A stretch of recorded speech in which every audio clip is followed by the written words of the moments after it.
Kia ora. Thanks for tuning in to the We Fucking Love Startups podcast, brought to you by Talent Army.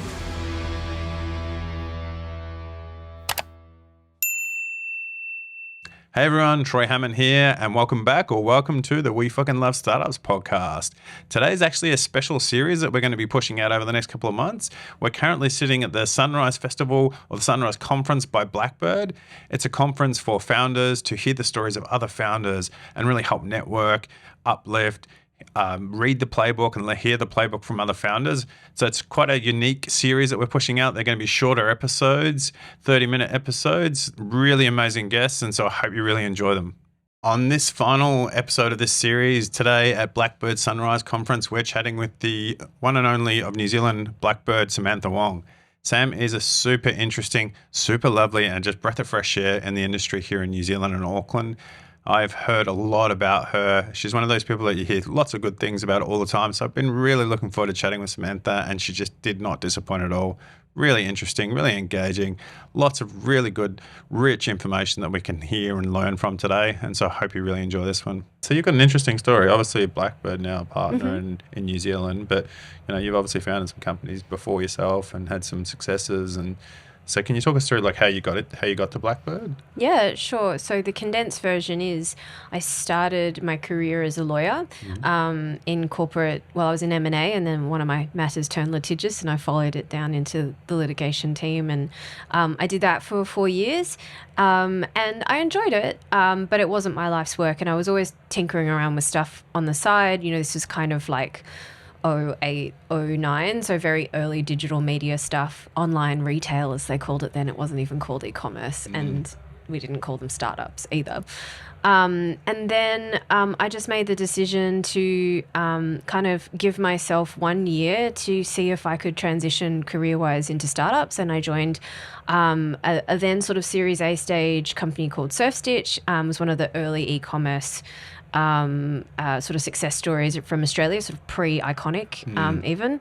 And that was just an amazing kind of education. I was with them for 3 years. I spent a year in Australia building out the multi-commerce business. So we actually ran the e-commerce for all the Billabong Group brands. And then I built a team over in Europe. I moved over to France and built a team and basically duplicated the business based out of France for Europe and the UK, and did that for 2 years. And then after that, I basically reached a sort of learning ceiling, I suppose, and decided to move back to Australia. And this was sort of 2013 or 2014, I think.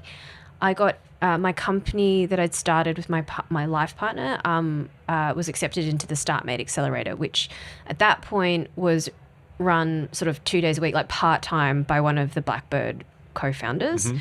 And so I went through that program. It was a complete roller coaster ride. We pivoted. We sold the first business. We pivoted into a second. It was just but it was really great to learn, I would say, quickly. The pros and cons of a particular business and approach, and then also bash out with my that's probably not the right word, work out with my life partner Ben whether we wanted to work together. And I think what we worked out was like we were great life partners, not great work partners. And I was essentially like between startup ideas and contemplating a couple of roles, one of which was like product manager role in the US when Nikki was still doing one-on-one sessions with a bunch of us. He just was like, well, if you're not going to work on your own startup, just come and join Blackbird and give us 2 years, and we get it. Founders got to found. Go out and back your next company.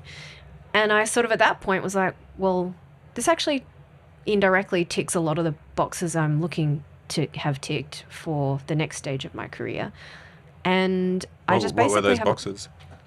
So one of them was when I got I wanted to be a founder. I knew I didn't quite have the idea, team, time, like all those ingredients coming together in synchronicity is really important. And I knew I didn't have that yet. But I knew that when I did, I wanted to know people who would just back me and, fund my company for me. Not because of the chart or whatever. And that's sort of what I learned in the StartMate and Blackbird community. there were these things called angels. Yeah. And so that was something I wanted. And I thought that joining a US-funded company at Series A as a product manager, and I used to be a product manager before starting my own company, I thought that if it worked out well, like there would be enough attribution allocated to me that people would just back me because I was the product manager of blah, right? And remember at that time, like there was like about, I don't know, $50 million of capital in Australia, full stop. So the idea that you could be a product manager of a company in Australia and people would just back you for being a product manager there was fairly ridiculous, at least to me at that time. And so I felt I had to go to the US and do it, you know, in a US VC backed company. So that was one of the things. The other thing, I wanted to keep learning at the rate that I had learned through StartMate. Like I feel like I learned in the 6 months of StartMate, you know, everything I had learned previous in the 6 years, whatever, prior in my career, I kind of condensed into 6 months. And so I wanted to keep that learning trajectory. And I would say that Nikki, and then, you know, also being in that cohort of founders and community of founders and operators, contributed so much to my learning and development. And then, and weirdly, like, even though it wasn't exactly what I was looking for, when Nikki sort of said, hey, come join us, I was like, well, that puts me like in the middle of this community that I have been learning from anyway. And it also puts me in the middle of this community that can fund me if I do a half decent job or hopefully a good job. It's not building product, which is what I know and love, but, you know, why don't I just give it a try?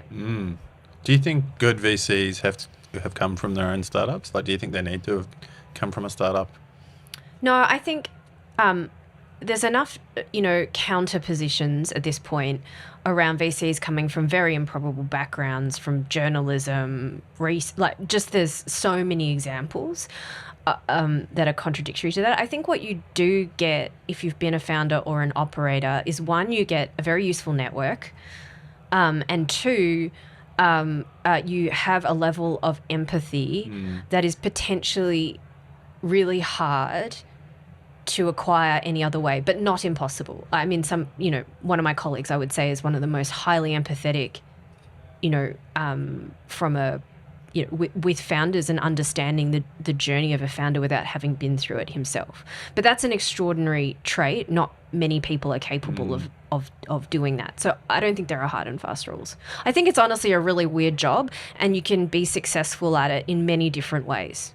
What's the Disneyland metric at Blackbird? Disneyland's like the one metric. They have their metric, which is people in the park, and so it's the one metric they rely on. See all the seeds. Yeah. Say that again? See all the seeds. See all the seeds. And define that for people that don't understand that. So even though we have large funds now, we can only deploy those large funds in companies that go on to be successful. You don't get a chance to invest in the most successful companies once they're already, you know, Series B, C and beyond. You haven't had a chance to build the relationship, show your belief early. So we believe that, you know, our success today and in the future is really all down to, do we see all the seed stage companies in our, you know, relative target market, which is Australia and New Zealand founders, and do we invest in the ones that go on to be successful? So that's the criteria. That's kind of like the KPI that we judge ourselves by. Awesome. And so what made you come to New Zealand with Blackbird? So when I joined Blackbird in 2015, I mean, it was two and a half people. It was like three founding partners, one of whom was part-time. So I was, I was the fourth employee. And I think, you know, one of the jobs, many hats I wore in those first couple of years was producing the NAV statements, which is basically like the balance sheet of the fund every quarter. And Blackbird Fund 1, you know, when I first joined, was a one-times fund. So if you put $1 in, it was still worth $1. Yeah. Nothing special. But then quarter after quarter, it was just markup. And then suddenly it was like $15 for every dollar you put in. And it kept on increasing. And at some point, I just was like, there is something extraordinary going on here. Because even if you're the best in the world, even you're Sequoia or whatever, 3 times your money is a great outcome. And I think there is something to be said for timing. And when emerging ecosystems are evolving, there is just this sweet spot where there's not enough capital relative to the talent supply. And I think, in 2018, 2019, we started seeing so many more Kiwi founders get, jumping on planes, coming to pitch us. And we didn't even have a fund to invest in them, because the funds that we raise in Australia for tax purposes can only invest really in Australian companies. And so we couldn't understand what was going on here, And then when we looked at it, we're like, oh my God, there are all these talented founders coming out of Xero and Pushpay and Rocket Lab, to name a few. But there's almost no capital on the other side, and there's particularly not a lot of institutional capital in the $2 to sort of $5-6 million bracket, which is the bread and butter of Blackbird. And so they were doing what kind of founders would naturally do, which is kind of going to where the money is. Yeah. And I think for me, I was excited. I was the person who went on a plane and went to France, and I do like the 0 to 1. I do like building businesses and the ambiguity and the challenge of that. I felt that there was something special that was forming. It's never really obvious from the outside. The evidence is only ever there in hindsight. But I felt there was something in the air that reminded me a lot of Australia in that sort of 2014-15 era. And you just don't get too many opportunities like that in a lifetime. Timing is everything. And so I was 5 months pregnant, but I was just like, I think if we do this a year from now, it's probably going to be too late. And so that's why I moved here. Awesome. And then so you raised a separate fund for New Zealand. Yes. And what was the size of that? The first fund was a $60 million fund, and we raised that in 2020. And how much have you gone through that? Oh, that's pretty much that's capacity. That's at capacity. So there are 16 companies in that portfolio, and we raised a second fund that's $80 million fund earlier this year. That's right. Awesome. Yep. Obviously, you hit the nail on the head. Right? A lot of Kiwi companies just didn't have access to funds, right? And so they were starving and looking for something and trying to do what they do. How do you think the game's changed now across Australia and New Zealand with so much more money now? Do you think we're getting better at it now? Do you think we're losing, that innovative approach? Do you think we're making smarter decisions? There's definitely more money and more choice, and I think that's really important. But you've got to it's never just raw dollars, right? Because the market for money in venture capital gets sliced up into different funds, and different funds have different mandates. We're generalist. We'll do pre-seed to early A out of our early funds. We can do later stage out of our follow-on fund. But we won't really do biotech or life sciences. It's just not really our sweet spot. And we'll do hardware, but we'll also do software. We prefer global from the beginning models. So if you happen to be a fintech that's starting in New Zealand, or if you happen to be a biotech that's at Series A because you've cleared clinical trials or whatever it is, you're out of our sweet spot. And there may be only one or two other pools of capital in the whole country that's even you're even in the mandate of, right? You're not even in the, envelope of everybody else's, and then they have to choose you. So there's still, I think, a lack of capital sort of all up and down and across the vectors, of different industries and stages. And, there are particular pockets, that are more critical than others. But I don't think that the money has become so plentiful that it has affected the quality of companies. I'd probably say the opposite, actually. And do you think how's the market conditions changing it now? I mean, what I hear from founders is that it's definitely slower. It is slower fundraising now. That's not just a Kiwi thing or Australian thing. It's a global thing. Yeah. But to put it in perspective, it is basically reversion to kind of pre-2021 conditions in terms of available capital, time for a fundraise, et cetera, et cetera. So it's not like we've gone back to the dark ages. No, indeed. And what do you think? So when you're obviously in New Zealand for the last 4 years, what do you look for in a Kiwi company? I look for the same things that I look for in an Aussie company. There's no lens there. And I definitely don't do a top-down, okay, New Zealand's great at dairying, so I'm going to go all egg tech. And so, I just don't think that's how entrepreneurship works. That's how kind of government people or whatever think top down. So we're very much just, grassroots up. That said, maybe I can make some observations about maybe trends that I've seen that are a bit different. So I think that Kiwi companies relative to Aussie companies are very, very strong in vertical SaaS, less so horizontal SaaS. And that probably reflects like the DNA of, PushPay and Xero and Vend. And also deep tech, obviously Rocket Lab, LanzaTech, now Halter is also spinning out, talent as well, has, had a real impact as well. So we see in our portfolio vertical SaaS very strong, deep tech very strong, the odd curveball in consumer as well. I don't think of myself as a consumer investor, but occasionally something so awesome you can't look away. And so Kiki, our recent investment in Kiki is a good example. It was the largest ever seed in New Zealand, wasn't it, from it? I'm not the person to fact check with that. Sounds good. Let's go with that. It was definitely a big seed, but they need it. They're tackling New York. So, what was it? 32? Was it? It was a $6 million USD seed raise. Yeah, awesome. And so. So what about so what other variables are you looking at apart from domain level, right? Like, are you looking at the person themselves? Are you looking at? Talk us through that. Yeah. So great founders to me show a couple of different attributes. First is great velocity of progress. They do a lot with a little. I don't know a startup on earth that ever feels like they have enough resources. There's always more, and what really separates great founders from the less great founders is their ability to just get stuff done with the resources they have and the velocity, because time is money, right, in a startup. So there's that. How do you measure that though? It's a pattern recognition thing. It's like after you've met enough companies and you're like, okay, did it take you 12 months to ship your first product? Did it take you 2 months to ship your first product? It's quite quantitative. You can start to benchmark what great looks like.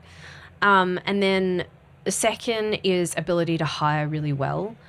That is obviously just an attribute that every company needs. But I find that the best companies, they exhibit it from the beginning. They don't wait to raise the money to learn how to hire well. They're kind of almost pre-hiring before they've raised the money. And they show this ability to secure talent that they maybe don't have an entitlement to. That sort of, to use the expression, like batting above their weight. That ability to magnetize, to kind of bring together both charisma, strategy, salesmanship almost to close candidates, is quite a unique talent. And I often like to see that very early, just to de-risk, I suppose, can this person build a team once they've got the money? Is it their life's work? Why does this particular founder or group of founders have a unique insight that will translate into product and go-to-market advantage? I couldn't build a great business in something that I didn't really know much about. It's just natural enough that in a world where many companies will attack the same problem, no idea is unique. The team that has some insight will have an advantage at winning the market. That's something I believe, at least, and so kind of looking for that as well. And then I'd say different business models sort of maybe require different qualities. So I think on B2B, for instance, or enterprise, or anything that might require, which is pretty much all enterprise software, it require the founder to make the first sales. Are they very customer obsessed? Are they very good at listening to customers? Do they show evidence of talking to customers, or are they kind of waiting for Google Ads to do the job of finding first customers for them? So there's that, but that's maybe less important in other business models. So consumer is a little different. I would say kind of depends a little bit, but looking for those sorts of things. So maybe that gives you hopefully a sense of what I'm looking for, the kind of the mental checklist. Yeah. And how do you see all the seeds? Well, these are trade secrets, right? Look, it's actually really hard in Australia and New Zealand to know what are all the seeds because the reporting isn't great. Like in the US, there is, a pretty well-honed practice around, okay, I've started a company, I, create an AngelList profile, create a Crunchbase profile, and, then I'll go open my bank account with SVB and, and they leave a data trail. That doesn't exist as well in Australia and New Zealand. So a lot of it is working with community partners, a bunch of accelerators, incubators, a lot of them who are here today. We have an Angel Scout program that's also helpful through the portfolio. Giants, which is a program that Blackbird runs. It's basically a free office hours, virtual matching program through, our sister company, StartMate. We're always looking for new ways to track down seed stage companies. But yeah. And how, like, at what stage should they be reaching out to you? I think I don't like to be arbitrary about it because there's no right or wrong answer. There are founders who reach out and, within 2 weeks you've fallen in love and you're ready to do a deal. Yeah. There are others where you need to be a line and dots. And, Kiki is a good example of that. Toby from Kiki, we got to know each other over 12 months. Yeah. And over that 12 months, I grew in conviction that this is a very special founder and this is a very special opportunity and it's the right founder market fit, so to speak. So I don't personally think that there's a hard and fast rule around when is too early. Pre-customer too early? Nope. No. Napkin?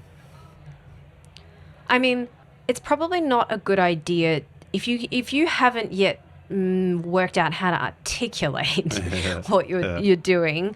It's probably, first impressions do matter, but you can come and talk early. I may obviously not be anywhere near ready to invest.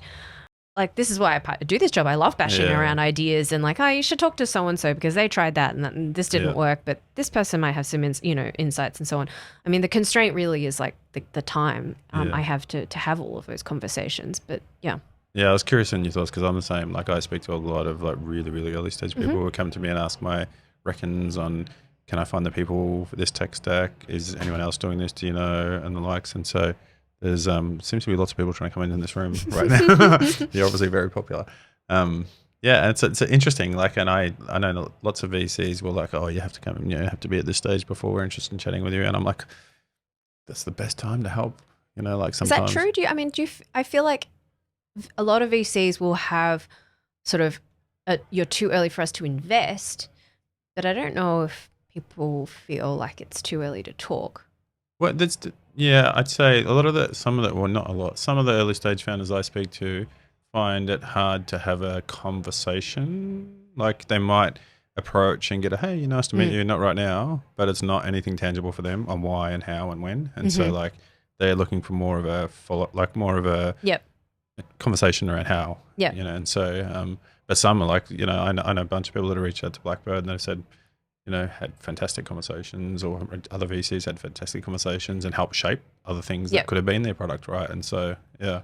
I mean, we really do try to pass with real reasons and honest reasons, because I think we actually want everybody to succeed. It's not like just because we say no, we want that person to fail.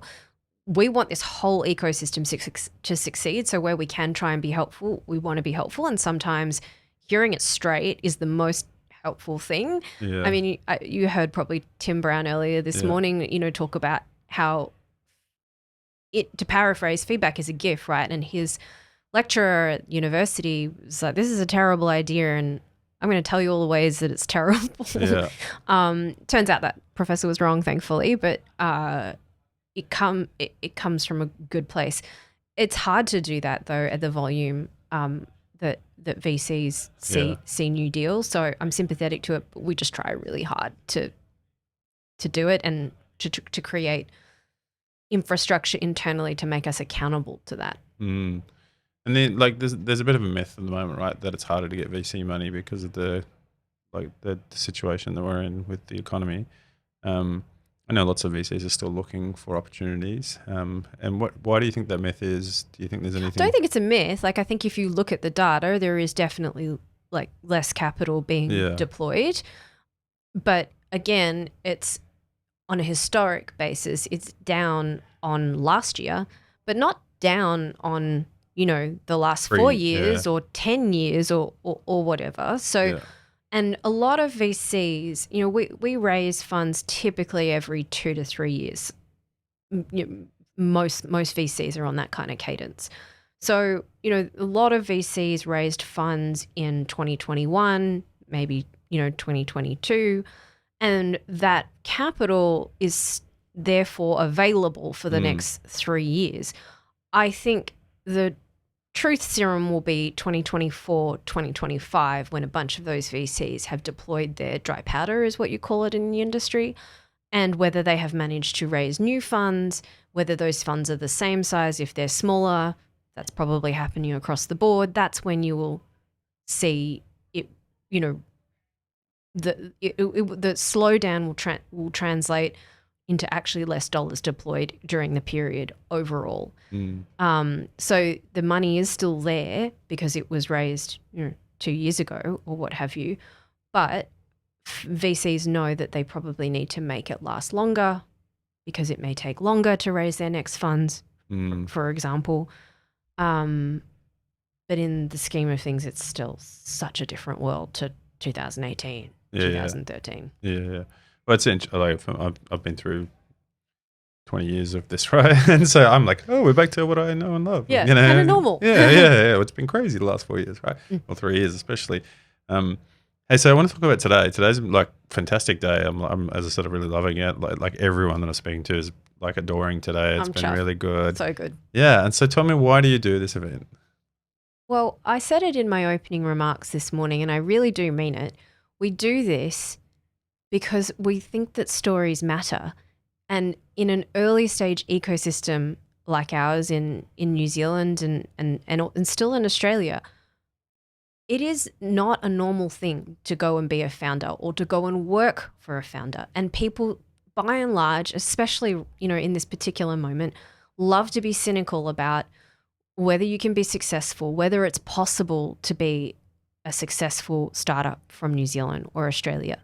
And I think if we don't see the evidence of that, real life in front of our eyes, it's forgivable to believe it's not possible. But that is not helpful to helping us build it, right? Because we know that there are successful stories out there. And so we put on this day to celebrate them, to put them on display. So it's real. It's not a montage. To arm people with the belief to go out and talk about it in their lives and go and start a company if that's what they want to do, to go and take lessons from people who've done it before or are doing it right now to put in their company, to meet people, to learn about things that might be useful in the future. It's really fun watching B-roll of previous sunrises because we always end up finding like, oh, there's that founder we ended up backing. Oh, then there's those people. And there are these people who enter, your life, my life, for example, the life of Blackbird, years later, and their first interaction with either Blackbird or startups is Sunrise. Yeah. And so that's why we do it. It's a huge investment from us in sort of time and energy, and from our sponsors, without whom, tickets would literally be thousands of dollars each. So it's amazing that they do this for our community, but we think it's really, really important. It'll be great. It'll be a sign of success for our ecosystems the day we don't need to do it. Yeah. It'd be a sad day though. It'd be a sad day. I think like the conversations I'm having with people, like people bumping, it's like you get both, right? It's like almost like a high school reunion for someone like me that knows a lot of people from the industry. But then I'm seeing like I'm chatting with Kimberly, right? And I'll see someone walk past and I'll say, hey, Stephen, you guys need to chat, and then they're chatting and next thing I walk back and they've been there for half an hour and they're about to, like set something up together and do all these things. And I'm like, oh, it's that serendipity. And it's so easy, we could all sit on our laptops and read blog posts or, whatever, but we're humans creating things And there is something to be said for that energy that happens in the room. Yeah. I believe in that. I know everyone in my team believes in that. And people, walk away from today like way more energized. If I actually think about it, my first interaction with Blackbird was at a sunrise. So I had just returned from Europe. I'd, been out of the country for 3+ years. The last time I was in the country, I was a lawyer, wasn't even in startups. And I was co-working somewhere in Sydney, and the guy who sat next to me was like, I'm going to this conference and the Atlassian founders are going to be speaking, and do you want to go? The tickets are really cheap. And I was like, okay, great, for sure. He was the only other person I knew at that event. It was like maybe 400 or 500 people. It was really embarrassing compared to what we do nowadays. Like, there wasn't even lunch. It was hilarious. And but we went, and that was the first time I heard of Blackbird. And at that conference, they talked about StartMate, and I was like, I didn't know that there was this accelerator StartMate. So I put my application in, and so it just goes to show, like, it all kind of adds up, and eventually, like, the human compounding, right? People stick around, people build careers. I don't know. It's very hard to measure impact on something like this, but I just believe bloody in it. worth it. Yeah, it's bloody worth it. What do you think New Zealand's missing in terms of like support in the ecosystem? That is a really good question. I feel like there's always like a shopping list of things, right? But on the whole, I actually think it's just time. And I know that's an unsatisfactory I get it though. But I do think there's just the compounding of time, right? Like, a bunch of the companies that are being built right now are going to start churning out founders who go on to hire hundreds of people. Some of those are going to become founders and go and hire hundreds more, and then eventually your Silicon Valley, like all Silicon Valley is 60 years of compounding, right? And so we want to rush this process. And of course, there are probably a few levers we could pull to make it easier, better, and we should do those things. But overall, I actually don't think you could stop the snowball that started. It's just against human nature. It's human nature for some very, very weird people to want to put everything on the line, build something great, top the high watermark that the giant before them created. And that's beautiful, and you can't stop it. And that's what's going to happen. Let's just try and stay out of the way, create a highway, for that snowball, mixing metaphors there, but I think you get it, Of course, there's, it'd be great to have more talent, particularly senior level talent. And, visas continue to be really challenging. It's quite frustrating. Hopefully that's getting sorted soon. Yeah. All of these things. But I actually think they will solve themselves when you build a company successful enough. Well, I think the government in New Zealand especially is starting to realise, holy shit, this tech ecosystem thing here could be a good thing. Yeah, could be a thing. Yeah. Yeah, I didn't realise this, but it's been 4 years since I've operated in the Australian market, really. But it's now, technology is the 6th largest employer in Australia. There's more tech workers than hairdressers and teachers and all this sort of thing. And that, I feel like that happened overnight, but it'll happen here too. Same thing here in New Zealand. Like, the government just didn't know. Like, I was chatting with the Kiwi SaaS people the other day, and they were like educating the government on how many people are in the SaaS community employed, what the like GDP of the SaaS community is, and they were like, "What?" Yep. Yeah. Yep. Interesting times ahead. And I think, like, as Kiwis, like, we're exporters. That's what we do, right? We have to. We have to. So yeah. Awesome. Hey, I know you've got a busy day and you've got lots of things on, and so I really appreciate your time coming in and chatting in our little room here that people seem to be really wanting to get into today. Thank you so much for having us here. Thank you so much for coming on. Thank you for inviting me and for including us in your podcast. It's like awesome. Yeah, well, enjoy the rest of the day. Yeah, thank you. And that concludes. Samantha is our last guest on this series for Blackbird Sunrise Conference. I hope you enjoyed this series. It's been really amazing that we got to attend and sit and share this information about these people that have been at this conference today and share it with you over the last couple of months. And so I hope you really enjoyed it. Season 3 is next. We're starting to think about our guests already. If you know someone that we should be chatting with, reach out to me or Jono and let us know. We're going to be going bigger and better and trying more things in Season 3. And so I look forward to seeing you then after I've had a rest and I calmed down a little bit. It's been a full-on couple of seasons, and so I'm looking forward to the next one. See you then. This podcast is produced by John Otaka from Empire Films.